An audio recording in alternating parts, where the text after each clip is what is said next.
ఉన్న బంగారాన్ని విడిపించి ఆ రోజు ఆన్లైన్ రేటుకే మేము కొంటాం. Sharma gold company.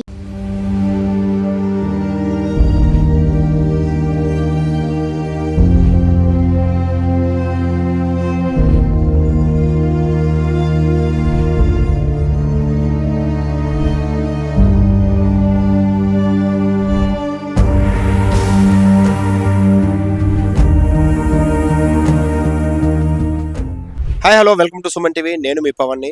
ఈ రోజు అయితే శ్రీకాకుళంలోని డి మచిలీస్ గ్రామానికి అయితే వచ్చాము. ఇప్పుడు నేను ఉంటుంది బంగ్లాదేశ్ బోట్కి అయితే ఉన్నాను. అయితే నేను బంగ్లాదేశ్ బోట్లో ఉండడం ఏంటని ఆశ్చర్యంగా చూస్తున్నారా? ఎస్, ఈ డి మచిలీసానికి అయితే బంగ్లాదేశ్ బోట్ కొట్టుకొని వచ్చేసి సుమారు 8 మంది వరకు మత్స్యకారులు అయితే ఈ గ్రామానికి అయితే కొట్టుకొచ్చారు. అయితే ఈరోజు ఈ గ్రామానికి ఈ బోట్ కొట్టుకు రావడానికి ముఖ్య కారణం ఏంటంటే ఇంజన్ రిపేర్ అయిపోవడం బట్టి వచ్చిందన్నారు. అయితే ఈ బోట్ ఎలా ఉండబోతుంది, ఈ బోట్లో లోపల ఏ విధంగానూ వాళ్ళు చేపలు ఎక్కడ స్టోర్ చేస్తారు, ఎంతమంది ప్రయాణిస్తారు అన్ని కూడాను ఇక్కడ ఉన్నటువంటి స్థానిక మత్స్యకారులు అయితే అడిగి తెలుసుకున్నాను. ఒక్కసారి ఆ ఇన్ఫర్మేషన్ అంతా మీకు అందిద్దామని వచ్చాను. సో ఒకసారి చూస్తే ఇదిగో నాతో పాటు ఒకసారి చూడండి. ఇది ఏదైతే ఉందో ఈ పైన మనకి కనబడుతున్నటువంటి ప్రదేశం పైన అయితే సో మత్స్యకారులు ఎవరైతే ఉంటారో వాళ్ళు వేటకు వచ్చిన తర్వాత పైన రెస్ట్ తీసుకోవడానికి, అదేవిధంగాను ఈ పైన కూడా ఒక టెంట్ ఉంటుంది. ఈ టెంట్ లోపల అయితే కూర్చొని అయితే జరుగుతారు. పైన అంతా చూశారు కదా, కర్రలతో కట్టింది. ఒక టెంట్ కట్టుకొని లోపలైతే కూర్చుంటారు. వాళ్ళు వండుకోవాలన్నా ఏం చేసుకోవాలన్నా ఇక్కడే చేసుకుంటూ ఎటుపక్క ఈ బోట్ వెళ్తుంది అనే మార్గాన్ని కూడా చూసుకునే దిక్సూచి కూడా ఇదే ప్రదేశం అయితే అవుతుంది. అయితే ఒకసారి చూడండి, నాతో పాటు లోపలికి వస్తే చూడండి. ఈ లోపలికి వచ్చినట్లయితే ఇక్కడ కనబడుతుంది కదా, ఇదంతా ఇంజన్ ప్లేస్ ఉంటుంది. ఈ కింద ప్రదేశము ఇదంతా కూడా పూర్తిగా డ్యామేజ్ అయిపోయింది.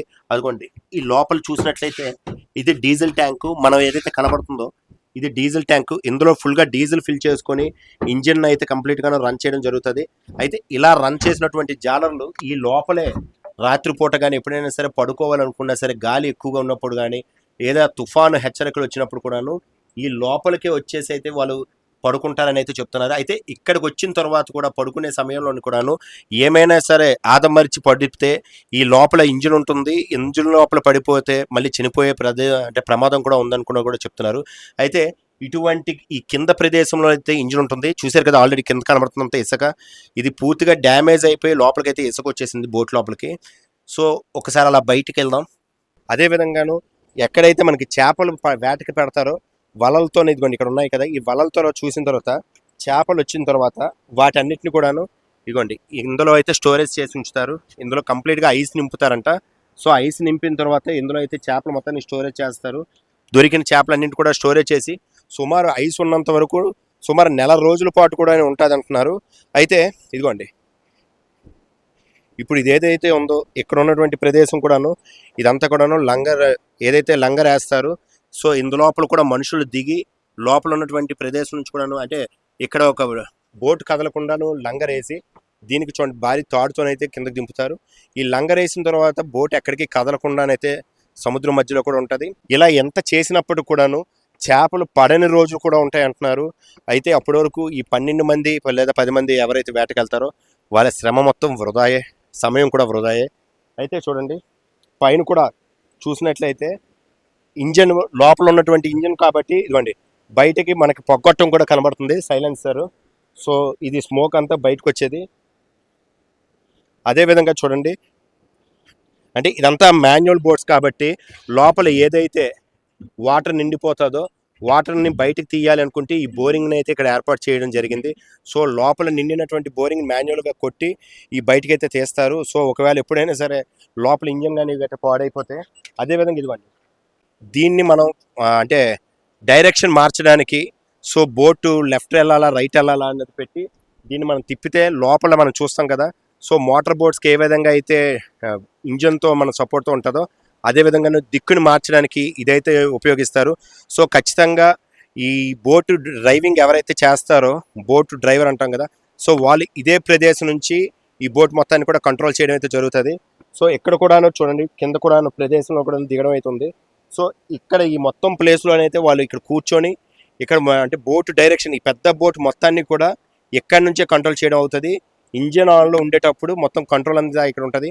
ఒకవేళ ఏదైనా ప్రమాదవశాత్తు, దురదృష్టవశాత్తు తుఫాను హెచ్చరికలు కానీ ఏదైనా సడన్గా వచ్చినట్లయితే సో వాళ్ళ చేతిలో ఏమీ లేని పరిస్థితి కూడాను నిస్సహాయ స్థితిలో సహాయం కోసం ఎదురు చూడడం తప్ప ఏమీ చేయలేని పరిస్థితులు అయితే ఉంది. అటువంటి నిస్సహాయ స్థితిలోని చేరుకున్నటువంటి బోటే ఈరోజు ఈ బంగ్లాదేశ్ బోటు. అయితే మనందరికీ తెలుసు, తండేల మూవీ చూసాము. ఈ ఊరి గ్రామస్తులే మత్స్యలేశం తాలూకా మత్స్యకారులే వేటకు వెళ్ళి పాకిస్తాన్కి చిక్కుకున్నటువంటి కథని ఉద్దేశంగా తీసుకొని తీసినటువంటి చిత్రమే తండేల. అదేవిధంగా మన ఏదైతే బంగ్లాదేశ్ బోటు మళ్ళీ ఇదే గ్రామానికి మత్స్యలేశానికి కొట్టుకొచ్చేసింది. అయితే దీన్ని బట్టి మనకు అర్థమవుతుంది ఏంటంటే మత్స్యకారులకి ఎక్కడ కూడా గ్యారంటీ లేని పరిస్థితి. సో ఇక్కడ దేశం వారు వేటకెళ్ళేటప్పుడు వారి దేశానికి దొరికిపోవడం అవుతుంది, అదే దేశం వాళ్ళు వచ్చేటప్పుడు ఈ దేశానికి అయితే దొరికిపోవడం జరుగుతుంది. ఏది ఏమైనప్పటికీ మనంతా మనుషులమంటూ మానవత్వాన్ని చాటి చెప్పుకోవాల్సినటువంటి తరుణంలో కొన్ని దేశాలు మన వాళ్ళు దొరికిపోతే బానిసలుగా చేయడము, ఇబ్బందులు పెట్టడము, వాళ్ళకి భోజనాలు పెట్టకపోవడము, ఆకలితో ఉంచడము, జైల్లో బంధించడం అన్నీ చేస్తారు. అయితే మరొక్కసారి నేను భారతీయుడినంటూ గర్వంగా చెప్పుకునే ఇన్సిడెంట్ ఈరోజు ఈ మత్స్యలేశం. ఎందుకంటే ఈ ఊరి వాళ్ళు ఎంత మంచి వాళ్ళంటే, ఈ బంగ్లాదేశ్ బోట్ దొరికిపోతే సో మేము దొరికిపోతే పొరుగు దేశాలు మమ్మల్ని ఇబ్బంది పెడుతున్నారనే ఆ విషయాన్ని మర్చిపోయి వాళ్ళు కూడా మాలాంటి మనుషులే, ఆకలి అన్న మరుక్షణం వాళ్ళ ఇళ్లల్లో వండుకొని ప్రతి కుటుంబం కూడాను 10 మందికి కూడా ఆకలి తీర్చినటువంటి గడ్డ ఈరోజు ఈ మత్స్యలేశ గడ్డ. సో వాళ్ళందరికీ ఆకలి తీర్చిన తర్వాత ఎక్కడ అంటే నెక్స్ట్ ప్రాసెస్ ప్రకారంగాను పోలీసులకైతే వాళ్ళని అప్పుచెప్పడం జరిగింది. అదేవిధంగా పోలీసులు కూడాను తదుపరి వాళ్ళు ఏ దేశం నుంచి వచ్చారు ఏంటి అన్నీ కనుక్కొని మళ్ళీ క్షేమంగా వాళ్ళని వాళ్ళ దేశానికి పంపించినటువంటి కార్యక్రమాలు, చర్యలు అన్నీ కూడా ఇప్పటికే చేపట్టారు. ఇది భారతదేశం అంటూ అందరూ కూడా ప్రౌడ్గా చెప్తున్నారు. అటువంటి మత్స్యలేశంలోకి కొట్టుకొచ్చినటువంటి బోటు బంగ్లాదేశ్ బోట్ని ఈరోజు మీ అందరూ నాతో పాటు చూసుకుంటారు కదా. Thank you. సుమన్ టీవీ.